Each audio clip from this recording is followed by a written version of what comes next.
you here? Are you here to bring the cups of tea? Please do not insult me. You do not know who I am. Hey, sweetheart. Rank, or you just here to bring coffee? The words detonated in the dead center of the Coronado Joint Special Operations. War room like a flashbang rolled under the table. 47 pairs of eyes flicked toward the source. Lieutenant Commander Brooks Halden, DEVGRU Red Squadron, call sign Reaper, 6'3" of tanned muscle and unearned swagger, leaning against the holographic globe with his arms folded and a grin sharp enough to shave with. Laughter erupted instantly, deep, male, automatic. A few operators slapped consoles. Someone whistled low. Even Rear Admiral Kessler in the back row hid a smirk behind his stainless steel mug. The woman standing in the shadows beside the SIGINT terminal didn't move at first. Navy working uniform, sleeves rolled once, hair in perfect regulation buns so tight it looked painful. No makeup, no jewelry, no name tape visible from this angle. Just a pair of gray eyes that looked like they'd seen the bottom of the ocean and come back unimpressed. Brooks kept going, riding the wave. Come on, darling, cat got your tongue. Yeoman? Intel puke? Or did the morale office finally start sending us calendar girls? More laughter, louder now. A Master Chief muttered, "Get it, Reaper." She closed the folder, in her hands with a soft snap that somehow cut through the noise like a gunshot. Then she stepped forward. 1, 2, 3 measured boot clicks on the polished floor. The room felt it before they heard it. The temperature drop when a shark swims underneath the boat. Brooks's grin flickered, but ego is a hell of a drug. I'm serious, Princess. This is a closed briefing. You lost, or... Lieutenant Commander Halden, she said, voice low, almost conversational. You are relieved of duty inside this compartment. Step away from the classified display, now. The laughter choked off mid-breath. 47 men froze in various stages of amusement. Brooks barked a disbelieving laugh. I'm sorry, what? She reached into her left cargo pocket, slow and deliberate, and pulled out a black leather credential case. Flipped it open with one thumb. Gold Eagle, silver shield, Trident, 8 service stripes, and a tiny silver star most of them had only seen in history books. The Presidential Service Badge. The room went so quiet the server fans sounded like jet engines. Brooks's face drained of color faster than a breached submarine, because the name tape rotated into the light as she turned. Hale, LM, Master Chief Special Warfare. Operator Lennox Marin Hale, the first and only woman to ring the bell 0 times in Bud S. Class 317. The ghost who'd spent 14 months so black the Secretary of the Navy himself didn't know where she was. The operator whose kill count was a classified number and whose existence was a classified fact. She let the silence cook them for 5 full seconds. Then softly, I believe you asked for my rank, Commander. Brooks opened his mouth. Nothing came out. She reached up, unfastened something hidden beneath her collar, and let it drop against her chest with a faint metallic click. Not the Master Chief Crow, a single silver star. Rear Admiral, lower half. Lennox Marin Hale, appointed 0300 this morning. Youngest flag officer in Naval Special Warfare history. Current task force commander for the entire Pacific Theater. Every admiral on the raised dais behind her, 3 2-stars and 1 very pale. Vice Admiral stood up as one. Chairs rolled. Salutes snapped like rifle bolts. Brooks Halden, the man who had just called a 1-star admiral sweetheart, in front of God and SecNav, found himself at rigid attention, sweat rolling down his spine, staring at a woman who now owned his career with a signature. Lennox returned the salutes with mechanical precision, then looked back at Brooks. Still waiting on that coffee. Lieutenant Commander, she said, voice carrying effortlessly to the back row. Black, 2 minutes, move. And for the first time in 10 years of war, Brooks Halden, Reaper legend, asshole extraordinaire, ran. Before we continue this story, go ahead and subscribe to our channel and like this video so we can bring you even more amazing stories like this one. 24 hours earlier, Lennox Marin Hale had still been a ghost. Officially, she was listed as detached for special duty since March of the previous year.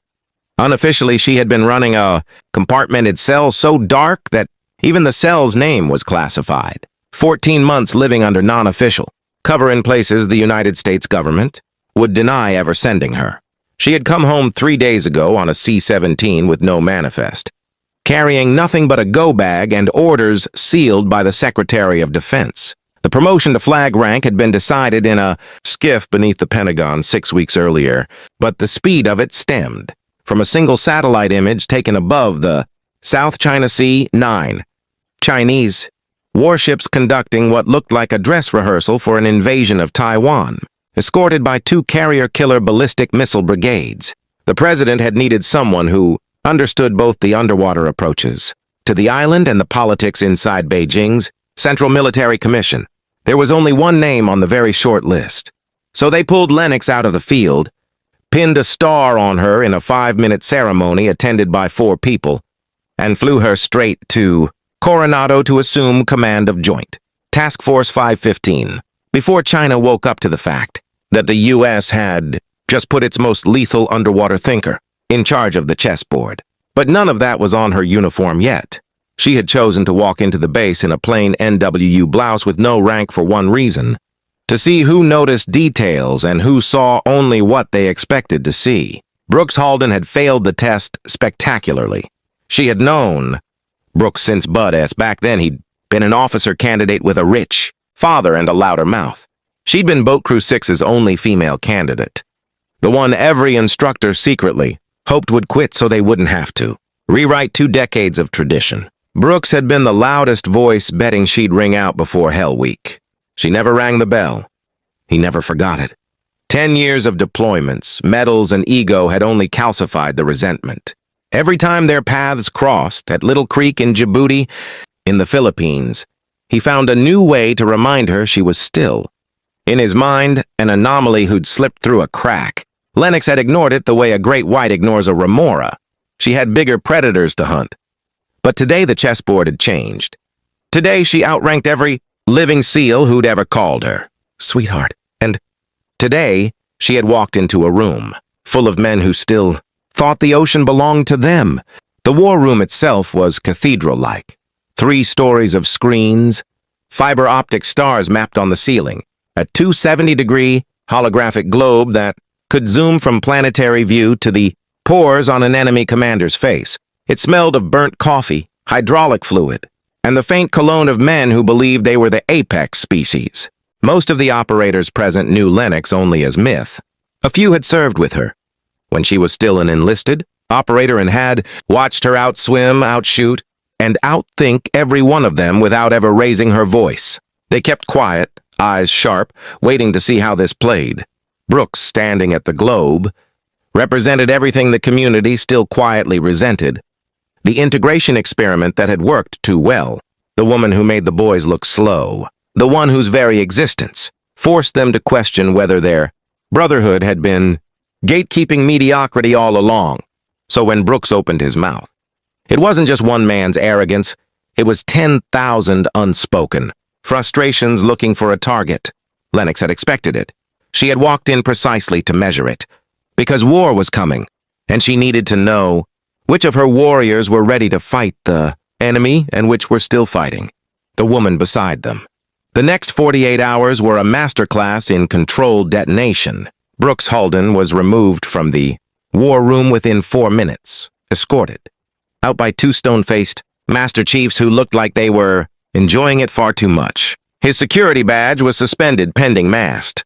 The footage from the overhead cameras was already circulating among the senior enlisted. WhatsApp groups with crying, laughing emojis.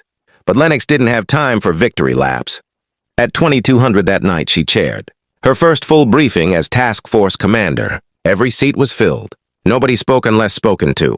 When she asked for dissenting opinions on the Taiwan Strait blocking plan, the room offered 8 alternatives in 20 minutes.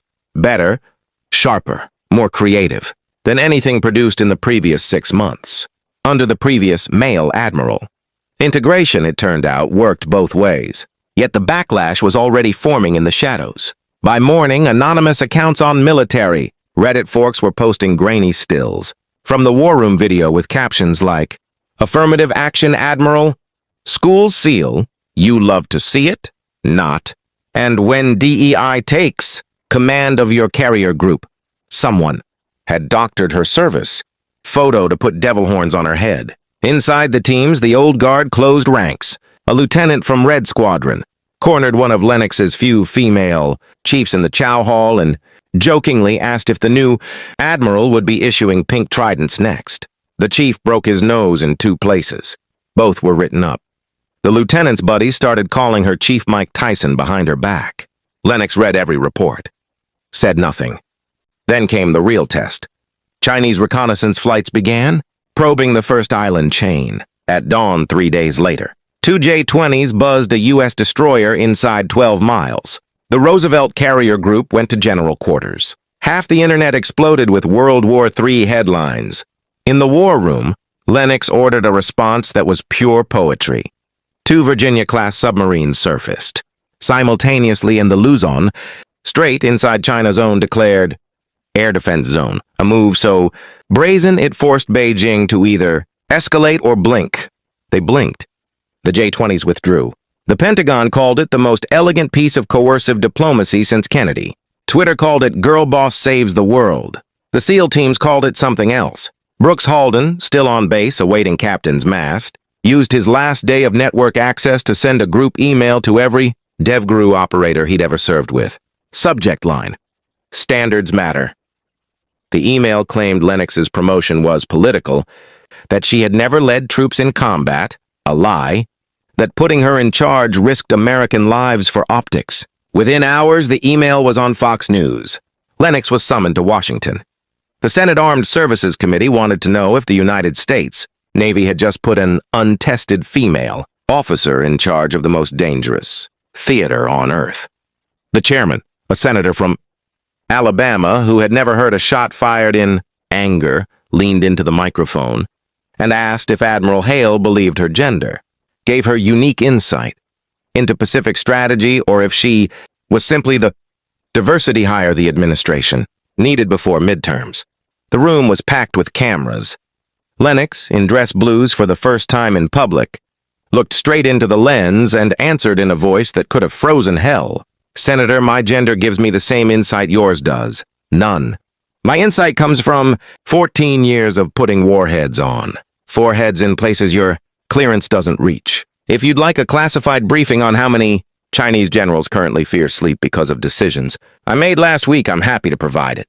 In closed session, bring your big boy clearance." The clip got 40 million views in 6 hours, but the damage was done. Half the country decided she was a hero. The other half decided she was a quota. And inside the teams, the fracture widened. 2 operators from Gold Squadron, men who had once carried her rucksack through surf, torture requested, transfer off her task force, citing loss of confidence in leadership. Their commander refused the requests and instead sent them to Lennox's office. She kept them standing for 20 minutes while she finished reading intelligence reports. Then she looked up. "You're scared I'll get you killed because I'm a woman," she said flatly. One of them, Senior Chief Ruiz, had the guts to nod. Lennox stood, walked to the safe, opened it, pulled out a single flash drive. This contains the after-action review from Operation Black Veil. Syria 2022. You were my breacher that night. Ruiz. You want to know why we're both still breathing? Play it. He played it. 43 minutes of helmet cam footage. Lennox, then a Master Chief, dragging a wounded Ruiz through a burning village while she suppressed 3 machine gun nests with one hand and applied a tourniquet with the other, all while speaking calm Pashto to a terrified child. When it ended, Ruiz was crying. Lennox put the drive back in the safe. "Fear is fine," she said. "Cowardice isn't. You're back on my roster tomorrow, dismissed."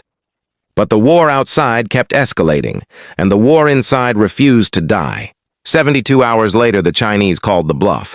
At 0347 local, satellite imagery showed the entire Shandong carrier group leaving port under full battle ensigns, escorted by 6 Type 055 destroyers and what looked like 2 ballistic missile submarines.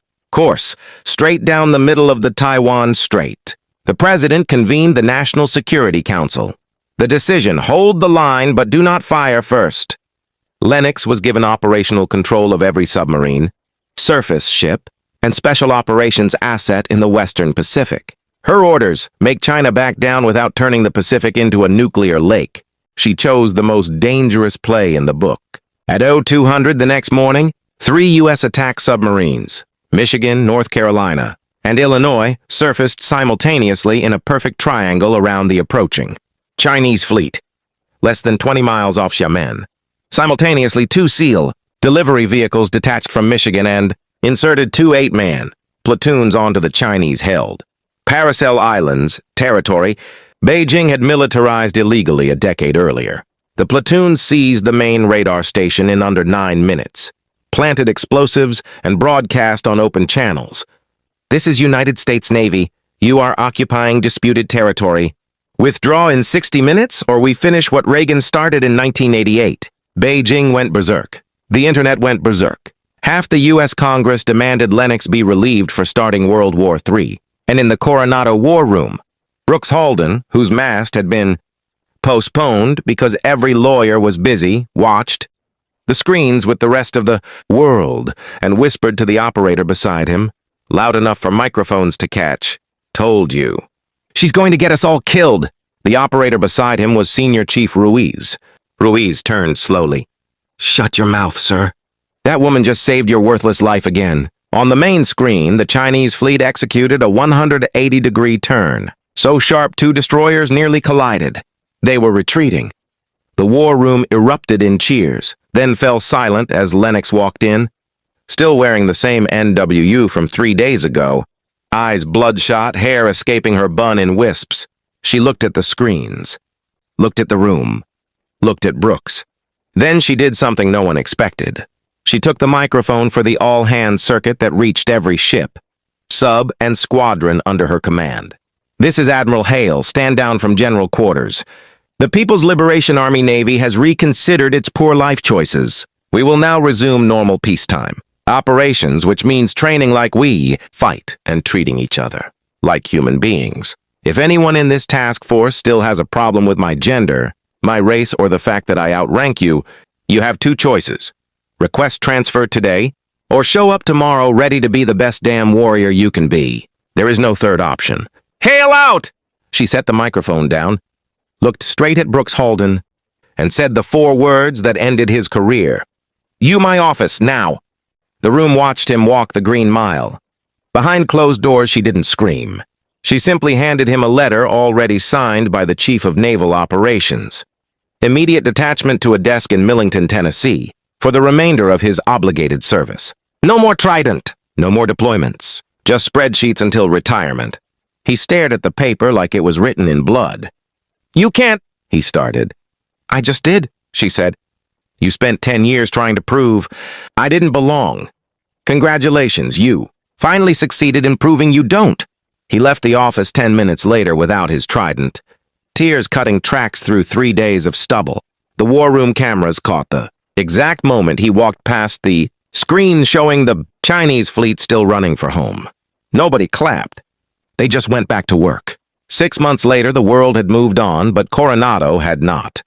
Brooks Halden retired quietly to a real estate business in Florida that failed within a year. The teams never spoke his name again. Lennox Hale stayed in command for another 18 months, overseeing the quietest Taiwan Strait in a decade and the most integrated special operations force the U.S. had ever fielded. Female candidates began passing Bud S.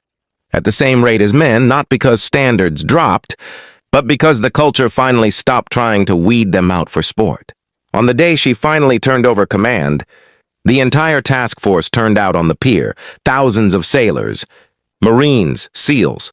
When she walked down the brow of the flagship for the last time, the boatswain's pipe sounded, and every officer and enlisted sailor present rendered a hand salute that held long after. She reached the end of the red carpet.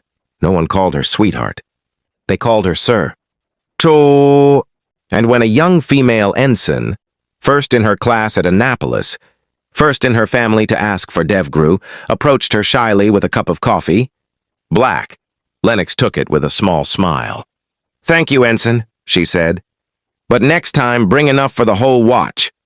The ensign grinned. "Aye, aye, Admiral." Later, in a quiet moment on the beach at sunset, Lennox stood alone, boots in hand, letting the Pacific wash over her feet, the same water that had tried to drown her 20 years earlier in Coronado. A voice behind her, Senior Chief Ruiz, now the Command Master Chief of Gold Squadron. Permission to speak freely, ma'am? Always. Some of the guys, we were assholes. Took us way too long to figure out the enemy was never you. She looked out at the horizon where the sun was bleeding into the sea. The enemy, she said, is complacency. Everything else is noise. Ruiz hesitated, then held out a small wooden box. Inside was a new Trident, gold this time. The kind only presented to flag officers who had worn the Budweiser in combat. Etched on the back, from the teams you made better. She closed the box gently. Thank you, Master Chief, but I already have one. She tapped her chest, over her heart, where the memory lived sharper than metal. Then she looked at the young sailors playing volleyball. Down the beach, men and women. Black and white and brown, laughing in the surf together, and for the first time in 20 years, Lennox Marin Hale smiled without armor. The ocean had not changed. The Navy had, and that she thought was victory enough.